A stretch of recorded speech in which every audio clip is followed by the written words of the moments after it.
Hey guys, it's day 12, and a beautiful one at that. So today's mission, find the lake. This train's looking a little treacherous, but I just have to make my way. Nothing's stopping me. All right, I'll check in with you guys later. Kyle, out.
Gentlemen, the time's come once again to discuss things.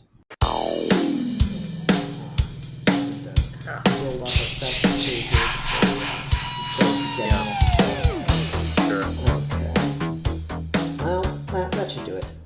Hello, boils and ghouls. This is your old pal Scythe Part 2 here with my good fiend, the real maggot, for another episode of Ghouly Gentlemen Horror Month. Yay, we're back. This is our last horror fan film review for the month of October 2018. And this was suggested by Deadpool Zola, who was initially going to join us, but schedules didn't work out. So instead, it shall just be Manos and I. And Manos, what are we talking about today? We are going to be talking about Never Hike Alone, a Friday the 13th Jason fan film. Indeed. So I'll be honest, Jason's never a franchise. Friday the 13th is never a franchise I really got into. For me, as far as the slasher era of horror went, I was a big Freddy Krueger guy.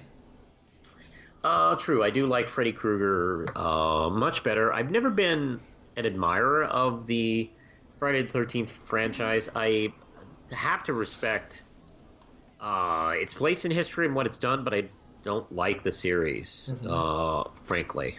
Not to mention, like, it helped, I mean, admittedly, along with Halloween, but Friday the 13th really did, like, spawn off a lot of worse imitators. I like the first one, and that's kind of it. So what's cool about the first one is everybody has an idea what these films are, and then you go back and watch the first one, and Jason's not even the killer. That's right. Oddly enough, it's a twist that's kind of like developed over years.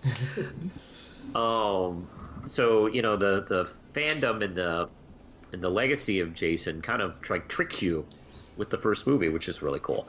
This doesn't do that. This is obviously a straight up Jason the zombie movie, and yeah, that's kind of where I am with the Friday the 13th series. I've never really been a fan of it. Yeah. So this will be an interesting fan film to talk about, though, because even though I am not a fan of Friday the 13th either, I thought this was a really well done fan film. I agree. I like this a lot, and I would dare say that this is probably my favorite Jason movie. I mean, I haven't watched a ton of them. Like, I'm sure I've watched at least one all the way through, but I feel like Friday the 13th is a thing I've just caught bits and pieces of. And so, like, you know, it's just kind of dated. It's pretty by-the-numbers cliche. Oh, the teenagers go out to get drunk and fuck, and then Jason kills them off one by one. This is a take on Friday the 13th that I thought was really, really smart, because our main character is doing like a YouTube vlog hiking channel show. Yeah, he's an explorer for YouTube. Yeah, and it feels so modern because of that. It feels relevant again, Whereas everything else with Jason, like that they've tried to do in recent years, it just feels like we're just trying to recapture what was being done in the 80s. It's the same formula, whereas really just kind of putting this guy at Camp Crystal Lake all by himself and having him have to deal with Jason, it's really a good twist. I quite like it. I agree. I like the whole concept of him vlogging, on his YouTube channel. Because look, I watch a couple of explorers on YouTube, and the better ones are really interesting videos, and some of them are even creepy. Because I don't know if you watch any. I watch. This is Dan Bell, who does a couple of different styles, and he's done a few where he's explored like abandoned buildings, and a couple of those videos are creepy. Yeah. There's even one where he explores a abandoned hospital, and I'm not kidding. There was apparently a squatter living in the abandoned hospital he was like exploring. And if you go back and like watch some of the clips, it seems like that person was watching him. Whoa. It's creepy as shit.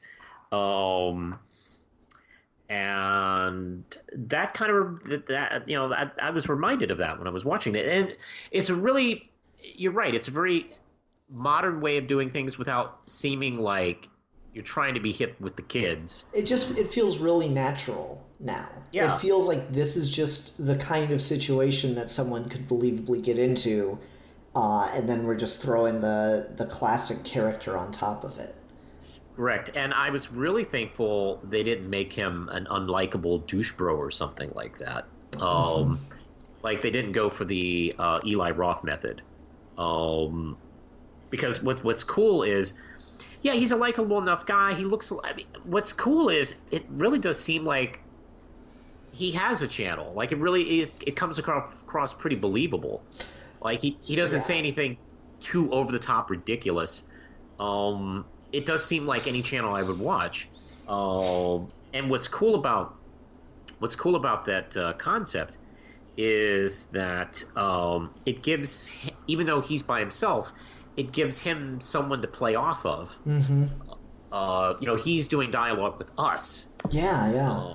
And like it just, there's so many things about it. Like, yeah, I've just heard that in videos. I've done that in videos. Like right at the beginning, where he's like, and this is no trip for the faint of heart. I'm looking at you, Hiking Man 5000. Like, I've done that. I've like called out people that I know are going to be in my comment sections, and I'm just in the middle of videos. Like, we were doing a review last week, and I mentioned Alien 3, and I was like, now someone's going to write in the comments that Alien 3 is a good movie, and I knew who it was going to be, and guess what? They wrote in the comments that Alien 3 is a good movie. And so it really does feel incredibly natural, and that's what makes it so unsettling, because like, I went through teenagerdom, and at no point did my friends and I think it would be a good idea to just sneak off somewhere in the middle of the fucking woods to drink and fuck. I'm sure there were kids at my school who did that shit, but we didn't. And so I've never been able to really relate to that on any level. But now that I do the whole YouTube thing, yeah, I can see this kind of thing happening to someone, and a lot of it just feels like I've seen this person before. Yeah, it felt natural. It felt believable. It felt relatable. Because if you're not one of these type of guys, well, you've probably watched a video by someone who does this. So yeah, boy, I'm really glad he was likable. I would have been so mad if he was a dick all the way through this, because there's something I don't like. I believe maybe it started in the 80s, and then the generation that came after, influenced by this film, I think have done it like 1,000 times worse, where they believe you have to make the intended victims unlikable and annoying. So it's cool when they kill them. Like, I hate that so much. It eliminates the point of horror. You're supposed to be horrified that a character's dying, not be cheering for it to happen. The worst thing you can do in a horror movie is watch it and just sit there and wait and like count the minutes until the first kill. Yeah, I mean, people get geeky with it, which is annoying. It's like, okay, that kill was okay, that kill was okay, this building up to this kill. That's not horror to me. Horror is the fact that this is someone you're kind of relating to and kind of like really worried for them. Like I'm sitting there worried for this guy. Because I know who Jason is, I know what Jason does, and I know the tropes, so I'm like, I'm really concerned for him. And geez, that was not hard to do. It's not hard. Maybe it's because I write, so it's like I know it takes very little effort to make someone likable. So yeah, I enjoyed watching it. And this kind of what was cool was this almost not only felt like a reinvention of the Friday the 13th films, but it also felt like a reinvention of found footage type of movies. Just the way he, interacts for specifically YouTube, and we do cut away. Like we get away from that problem of like the camera constantly having to be on. Yeah, it's being used more as a tool in the filmmaker kit as opposed to a gimmick. Yeah, like we always have to stay on, no matter what, which is cool that you can take a break from it. And it's only used to create atmosphere rather than be a pigeonhole. Yeah, exactly. It gives him someone to talk to, since he's all on his own, and it gives you insight into the character. Like, you can tell he looks like someone who has who once had a great love for hiking, and now he's turned his love into his job, and he kind of hates it. Like that. There's nothing explicitly there that lays that out for you, but it's kind of there just by the way that the scenes are shot when he's on camera and off camera, by the way that he talks about stuff that he has to do on his channel, like when he's trying to promote that fucking shovel. It just felt like that's someone who used to love doing this and then probably started a YouTube channel as a hobby and then got successful with it, and now it's just his job, and now he kind of hates parts of it. And I don't know, I just found that really interesting. And there's something actually like to that. Like Lindsay and I watched this guy called the Carpetbagger, and he's a really nice, like lovely person who likes to travel and specifically go to tourist traps and tourist attractions and museums. And he had a job outside of doing that, and he had to eventually quit. He had to quit because he had like a online harasser who would just not give up and started like interfering with his job. Like he was such a pain in the ass. Like he was going to his job and like causing problems. Wow. I know. So he eventually had to quit his job and make doing the channel his job. So yeah, I mean, this kind of thing is a thing. Yeah, totally.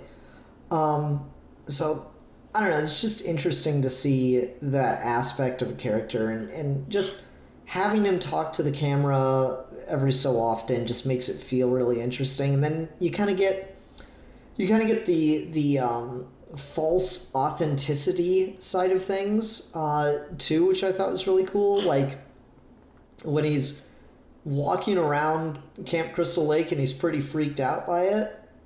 Yeah. But then he's like, well, I'm here now and I've got to shoot stuff. So now I've got to pretend that I like it here. And that's really interesting. So there's just, it's a lot of character work done in a really subtle way that's just all presented on the screen without it being explained to you. And I really, really appreciated that. Yeah. What do you think of the portrayal of Jason here? It's pretty spot on.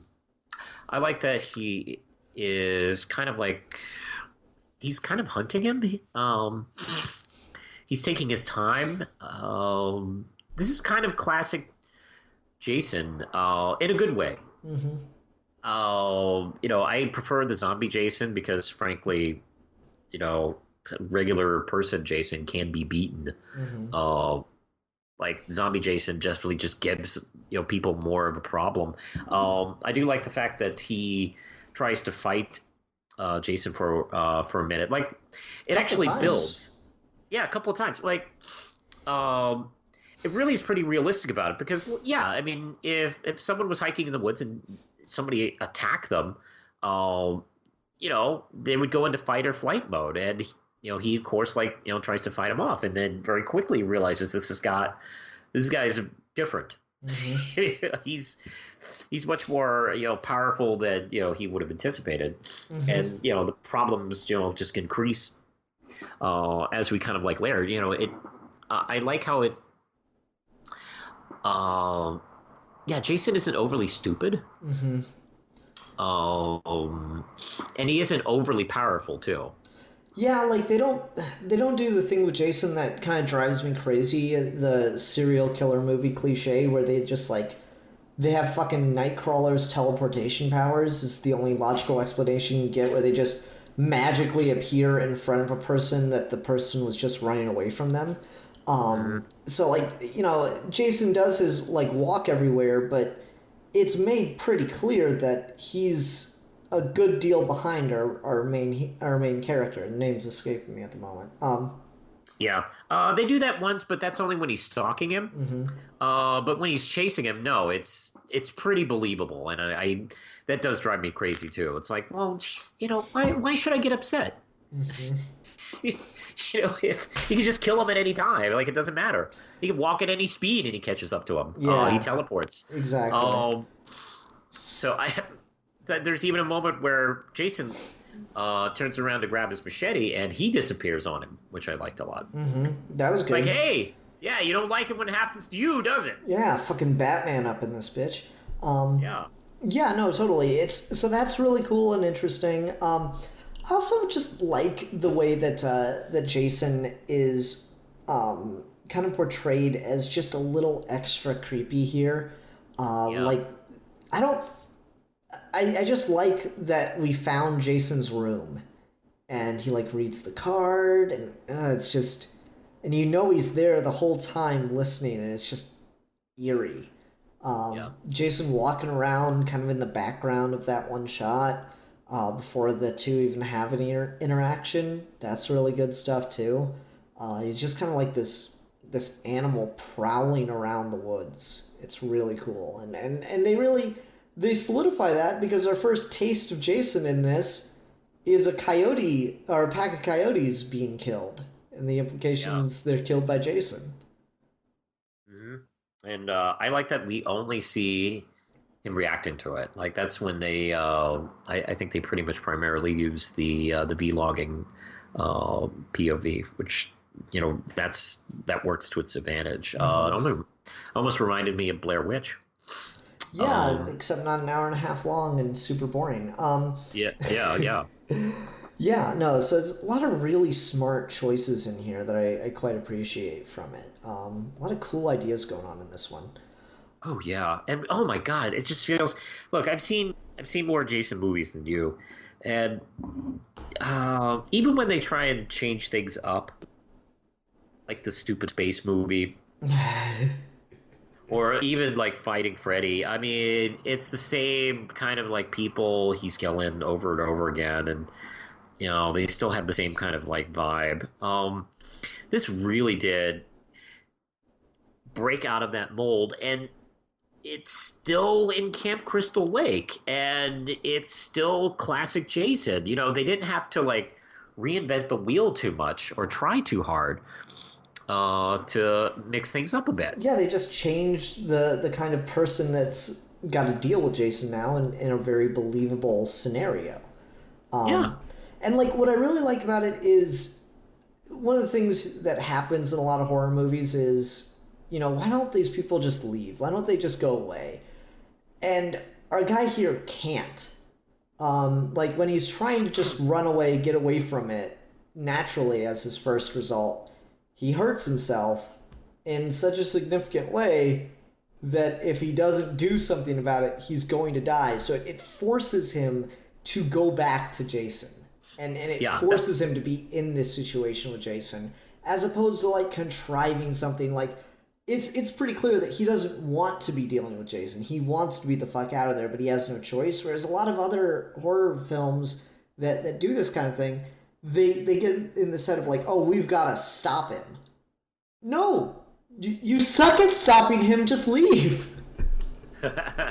Or the thing they have to go back for is really not that important. Mm-hmm. So yeah, this is like literally he'll die. Mm-hmm. He doesn't go back and get the aid. And I like how they did the scene where he trips on that wire, because you don't see it either. Mm-hmm. Coming. So it's not telegraphed. It's not like, oh, this idiot. We're the idiot too if we don't see it. Yeah, there's that, and there's just like a lot of nice Chekhov's gun stuff in this movie. Yeah. Like you just mentioned the no trespassing sign. The axe makes a comeback a couple times. The door that he gets thrown out of, the second story door, that gets paid off almost right away. Like, yeah. When I was watching this, and maybe I just missed it, maybe they did it, and I just didn't see it. But when I was watching this and they're doing the whole found footage kind of thing, or self-shot kind of thing, I guess you'd call it, I was expecting to see Jason in the camera before our character knew about it. And when it was like looking out the back or whatever, I was really expecting Jason to just walk through the frame at some point. And so I was a little disappointed they didn't pull off something like that, but they do a lot of groundwork to set up a bunch of the stuff they pull off here. Yeah, I would agree to that. Mm-hmm. Now, what did you think of the score? Since I think it's an original score. I'm not entirely sure, but I'm pretty sure it's an original score being based off of the Friday the 13th theme. It felt like the Friday the 13th music. They used the type of music really effectively. Mm-hmm.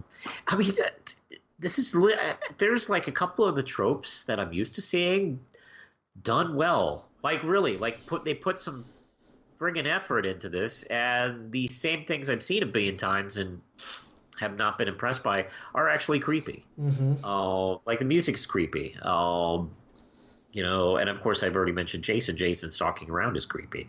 Yeah, it's really, really good. Like it's just another aspect of this film that's impressive. Yeah, no, definitely. It's one of those things where like fans, when they're trying, can create some of the best content because they know what they're feeling the first time they saw these tropes in these movies or whatever, and so they know how to sell it right. Whereas a lot of the people that have worked on the official franchises over the years just kind of go, okay, so this is like the staple of the thing and we're just going to do it. We're not really going to put that much thought into it. We're just going to do it so that fans don't complain. Well, yeah, I mean, with official studio projects, I mean that might have a lot of cooks in the kitchen. Mm-hmm. So even if you get a filmmaker who wants to make something, solid, a pure like concept, there might be a few people going, well, the marketing thinks that we should have some horny teenagers because obviously that's what has to be in there, and like, okay, well, how about this, and like, oh, we need this, we need these amount of kills at these points. Mm-hmm. Where they have it all figured out like math, like it's not math, it's art. Yeah, no, I agree. So like that's just one of those things you can definitely tell there's passion behind this though, and that the fans know how they want it presented, and it works really well because we were talking about it a couple weeks ago, but often with really low budget stuff, people go for horror, and often it's usually not that scary. So we've got a really low budget fan film here, and it's going for horror, but it's legitimately scary. Like it's pretty damn intense, and what's impressive about it for me is a lot of people use the Jaws method for the scary kind of building tension thing. And there's nothing wrong with it, but sometimes I feel like it's legitimately just them trying not to have to put any work into their monster or actor or whatever, and just be lazy and cheap about it. We see Jason pretty early on in the film, but there's still a lot of tension because you don't know when you're going to see him. You don't know when he's going to pop out. And that's what makes it really freaky. We get a lot of good looks at Jason here. He's not obscured in shadows through 90% of the movie. He's there within the first 20 minutes of the film, and every second after that, you're just freaking worried. Yeah, and we get that moment where he knocks Jason's mask off. And that, oh man, I mean, it's partly obscured in the dark, and it looks great. And the way they build up to it and pay it off is just absolutely beautiful. The way he realizes, like, okay, this is, all right, I better run, because this is a fucking dead guy I'm talking to. Yeah. Yeah. And boy, is that a really good scene. And they let it sit for a second. Yeah, and I like that Jason's got kind of a vanity thing, so he goes and gets the mask as opposed to chasing him down more. Well, he knows branding. Yeah. He understands a good branding and iconic image sells. So, Jason's no dummy. Yeah. That is a really good scene now that you mention it. I just like how much our main guy here, and I feel bad for not remembering the character's name. I just like how much about him is being sold as someone who's reasonably practical. Like he gets his plans together. He has an idea of what he's doing. And so you're at no point have the urge to say, "No, what are you doing? Stop that." Like, he doesn't feel stupid. Like, so we talk about, like, sometimes the characters have to feel just ridiculously dumb in order to justify killing them on screen. And this isn't the case. Like, you're worried that he's going to be killed on screen the whole time, but he never. But like you're not rooting for it. You're not waiting for it or anything like that. The character is named Kyle McLeod. Okay, thank you, Kyle. Yeah, I don't know. I really really like that. It works incredibly well. Very effective filmmaking. Yeah, I would. Oh my god, I agree. All right, we need to fill a few more minutes, Manos. Why don't you take us somewhere on this one? Okay, I guess I'll get into tiny nitpicks. I only have literally a couple of nitpicks. In that, and this actually kind of extends to the franchise in general, not just this fan film specifically. Is like, look, if these movies took place in real life, no one would go there. Everyone would know about this. Everyone would know, don't go near this fucking lake. Or there is that scene in Jason Goes to Hell where the feds go and use a whole like confident SWAT team and take down Jason in the first 5 minutes of that film. Oh yeah, he came back. Well, okay, then they would send another team to do the same thing over and over again, and just not make the same mistake that he was able to like escape. They would things just wouldn't sit, and people would just be able to wander in, going, "Oh, look at this place," and kind of there'd be like a whole legend about it. I mean, there is some of that. He does talk about how his brother would tell him stories about the place. But I feel like that presence would be stronger as far as like people like trying to keep people out or hunting him, or I don't know. So to act like it's like no big deal, it seems a tiny bit unbelievable, but to me it's a nitpick because it's indicative of the series. I mean, the series does that too. Yeah, I gotcha. To me, that didn't really bother me. Some of the, I guess some of the stuff that bothered me here is, I'm trying to think, and I don't think I had many complaints, and nothing's really come to mind. This is just so well done. I didn't have any of that. Yeah, well, look, any of my complaints are literally nitpicks, and nitpicks to me aren't, I don't know, worthy of like taking a film down a notch, because there's literally no perfect film. Like my favorite films have issues. I would say like the paramedics are kind of dumb. Yeah. I mean, they sit there for a good long while. Like, I mean, when he woke up from that nightmare and he's there, and then you realize they're still sitting there. It's like, what? They're not leaving yet? It's like, go. Why are you sitting there? Oh. Now, help me out, since you've seen a bunch of the movies. That older actor in the ambulance is definitely Yeah. one of the characters in the movies at some point. Yeah, that's that's one of 3 actors that played a character named Tommy Jarvis, who appeared in like I think 3 or 4 Jason films. And I didn't even really think about it until he kind of saved the day at the end, where he like pops up, surprise, surprise. He goes, "Hey, you remember me?" or something like that. Yeah. Like, okay, cool. Oh God, that was. And I'm gonna like jump back into that because that was such a solid friggin' ending when they took off like that. That was really good. Like I love when we get the never-ending fake-out kind of thing. Yeah. So like he's running and he's made it to the lake and he thinks he's safe, and then Jason pops out of the lake and crushes his head like the fucking mountain from Game of Thrones. That was really cool. And then he wakes up and he's in the ambulance, and so you're like, okay, he's safe. And then you start seeing Jason there, and you're like, what? And then you realize it's a dream. And God, that dream sequence is absolutely terrifying. The flashing, changing color lights is really, really cool. And then just the sense of hopelessness as these paramedics get picked off one by one in just seconds. It's so creepy. Yeah. And then you get like they just drive away. I'm like, oh, thank God. I know. It's like, no stupid like extra jump scare at the end. Like, oh, they're really going to be dead. No, I hate that. It's so I've seen that so many times. And like him coming out of the lake, of course, is in tribute to like the original final jump scare in the original. And oh boy, I just it's so God, it's a nice love letter to the things that worked and cool about the film series, and the things that I have some sort of nice memories for. But boy, it knows when to like jump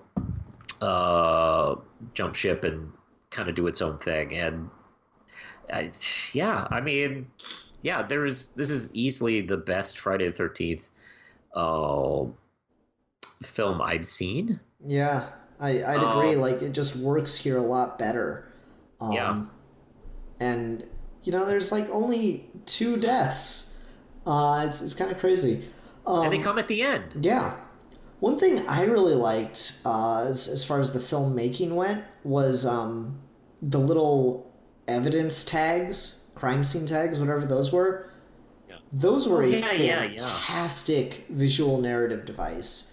And they make that moment in the first dream sequence at the edge of the lake so fucking terrifying, because it's like he thinks he's gotten away, and then just there's the tag, and he's like, oh no, and that's when Jason pops out of the water. I really like that. It's just the epitome of hopelessness.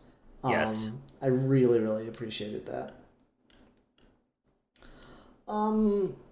All right, I think we're good to wrap up. Let's go ahead and go on to ratings then. I'll go first. I'm going to give this 5 out of 5 bearded vaginas.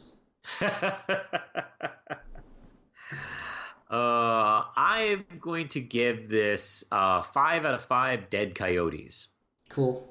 Yeah, I absolutely loved it. Yeah, it was really good.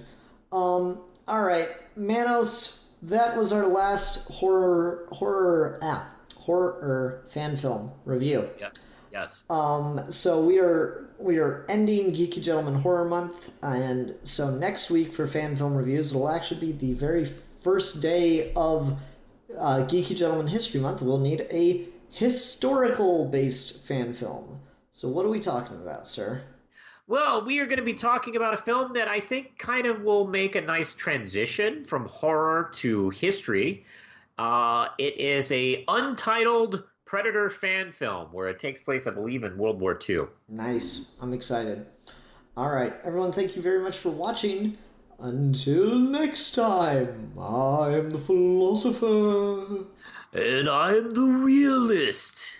And we are your holy gentlemen, and we will be discussing things from beyond the grave.